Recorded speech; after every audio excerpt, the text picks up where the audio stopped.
So I'm going to present today on a novel approach to cancer immunotherapy. And since this is called Innovate New Mexico, I wanted to share with you a postal stamp that's in the innovation series of postal stamps. And it's actually immune cells, it's dendritic cells and T cells. And it's actually from my research lab. Get rid of this blocking my view. Okay. Can everybody hear me okay? Yep, you're good. So I am a research assistant professor in internal medicine, and I have an adjunct faculty appointment in chemical and biological engineering here at UNM. And my co-leader on this project is Sarah Adams. She's an associate professor in obstetrics and gynecology and a surgeon for the Division of Gynecological Oncology. The research project is currently funded with startup fundings from the University of New Mexico Comprehensive Cancer Center with some past internal funding for imaging and use of instrumentation. Okay, so it's called Bioinspired. So we're actually using two processes that occur naturally in nature. One of them is cell silicification, in which diatoms create a silica shell, and that makes them more resistant to biological stressors. This is actually reversible, and through hydrolysis, they can actually decrease the silica content. The other one is kind of funny. It's kind of nice that I got to follow Larry, because Larry actually talked about ways to decrease uptake of bacteria. And what we want to do is increase uptake of cancer cells. So what we're doing is actually making our cancer cells look like microbes. So silica, number one, it stabilizes cells. Number two, it creates a surface that is highly absorbent, so we can attach things like pathogen-associated patterns to the surface. We're specifically using toll-like receptor ligands, which what we've chosen is CpG and oligodeoxynucleotide, and NPL, which is monophospholipid A, and both of those molecules are associated with bacteria. So in essence, we're making a bacterial mimic. We've created a novel cryosilicification process where we decrease the molarity of the silicic acid and carry out the process at minus 80 degrees so that we actually minimize the amount of silica that's associated with our cells, yet benefit from the increased stability and absorption. It's kind of showing you that up close. This is a dendritic cell, and it's engaging one of these vaccine cells. And when it does that, receptors, our immunogenic ligands that we've put on our cancer cell, engage receptors on the surface of these immune cells. What it does is it activates the immune cells, which lead to increased internalization of the cancer cells, upregulation of co-stimulatory molecules and secretion of cytokines, and enhanced MHC presentation, which is presentation of tumor antigens to T cells.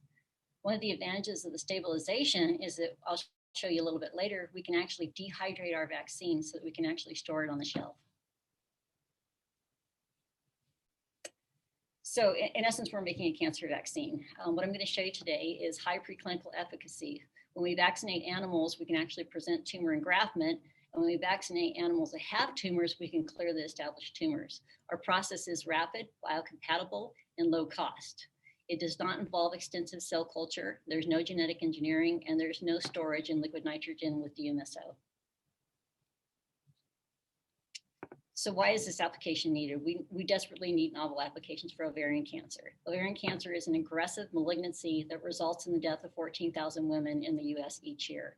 75% of women are diagnosed with ovarian cancer already at stage 3 and 4. And if you're diagnosed basically at stage 4, 31% of those women die within the first year, and 80% will die within the first 5 years. This poor prognosis results from a failure of tumor-directed therapy to produce durable responses. In terms of the cancer vaccine market right now, the fastest growing segment are dendritic cell-based vaccines. There are more than 60 products currently in clinical trial. These vaccines, to produce them, is highly labor intensive, not extensive. So basically it involves long-term cell culture, differentiation of cells with cytokines, ex vivo pulsing with tumor antigens, and cryopreservation. And one of the problems with this is as cancer progresses in patients, dendritic cells switch from an immunostimulatory to an immunosuppressive phenotype, which actually limits the success of these dendritic cell-based vaccines. What is our market? So as I said, there's currently a lack of availability for targeted therapeutics for all types of advanced cancer therapy. This is an unmet clinical need, and it's desperately needed for all patients with metastatic cancer. In the United States, each year, there are about 1.8 million new cancer cases diagnosed. 1.2% of these are ovarian cancer. Since this is a small market, it makes this eligible for orphan drug status. And while it's a small market, each patient that is newly diagnosed with cancer after surgery it'll cost cancer care will be about $100,000 per patient, which creates a market about $2.2 billion. So now I'm going to share some of the data with you. As I said, one of the things we want to do is to make cancer cells look like microbes. And one of the advantages of that was increased internalization by immune cells. And so using a process, a technique called flow cytometry and using fluorescent vaccine cells, we can actually, or fluorescent cancer cells, we can actually show you uptake by immune cells. And one of the things I said is that, cancer cells can actually do things, downregulate molecules to make them less recognizable by immune cells. So when you take dendritic cells, you have low uptake of these fixed or live cancer cells. When you solidify them, you increase uptake by the immune cells. But when you put these pathogen molecules on them, you get high uptake by immune cells. So these immune antigen presenting cells are activated. They present tumor antigens to T cells. So this is going to be a T cell mediated immune response. What's really cool is what we're using again is flow cytometry, and we're looking at different surface molecules on immune cells taken from an animal with cancer that has either been unvaccinated, that's our control, or vaccinated with 1 or 2 doses of our vaccine. And what we see is that we have an increase in both CD4 and CD8 effector memory T cells. And what's really cool is we have a decrease in suppressive immune cells. So these are T cells called Tregs, which actually suppress immune responses. And you've probably heard about immune checkpoint molecules, which actually decrease the function of T cells. With our vaccine, we actually decrease these suppressive molecules expressed on the surface of cells, of T cells. And these are looking at basically activation of our T cells. So if you look at CD4 and CD8 T cells, they express high levels of interferon gamma, which is a pro-inflammatory molecule, which really enhances immune responses. So for our animal model, we're using a BRCA1 deficient metastatic ovarian cancer model. The cells, the cancer cells we inject in the animals are, they express luciferase. So when we inject luciferin, the tumor cells become bioluminescent, and so we can track them with time. And so this is called, this is basically imaging starting at day 0, where we challenge with the tumor, vaccinated day 4 and day 12 with our prime and our boost doses. And in untreated animals, we see a rapid increase in tumor growth. It's a very aggressive model of ovarian cancer. We can create our vaccine, both with the cell line that we've used to generate the cancer in the animals, or we can take cancer from an animal, which is in the liquid in the peritoneal cavity, and it's called mouse ascites, and we can make the cancer cell from that. And what we're looking at here is tumor burden and survival. And we can see the untreated animals, tumor cells rapidly grow. But with our vaccines, both our cell line or our ascites-driven vaccines, we suppress tumor growth. And all vaccinated animals survive long term, whereas all the untreated animals die within about 25 days. So these are our cleared animals that were vaccinated. What's interesting is if we come on with a second dose of cancer at day 36, it stops engraftment of the cancer cells. Within 3 days, you don't see any of those cancer cells that are eliminated.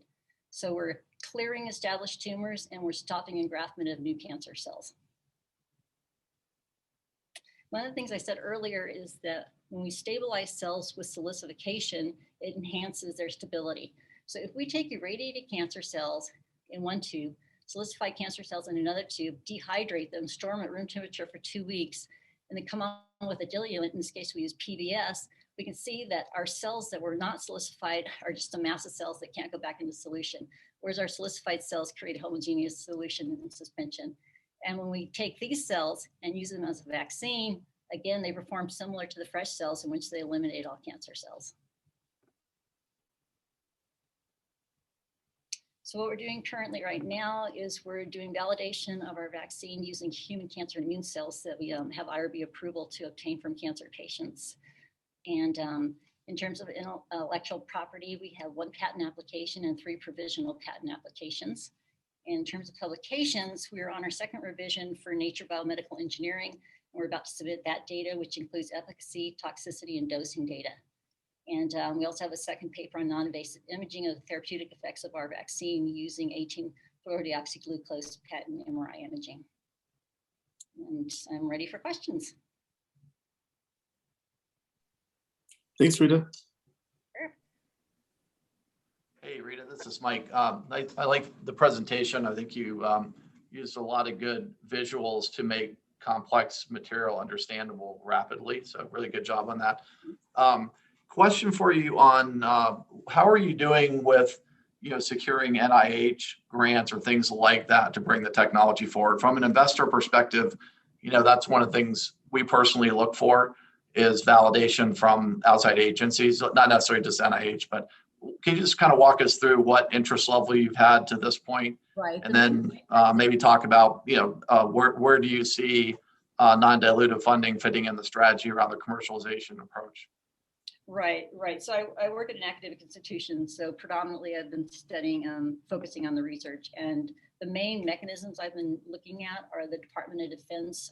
They have an ovarian cancer program that we've been trying to get funding from. We've gotten some good scores and we're going to resubmit. The pre-applications due in early April. The NIH, they weren't really interested in the therapeutic approach that I was presenting. They wanted more mechanisms. So I had to really modify how I present this for R01 funding.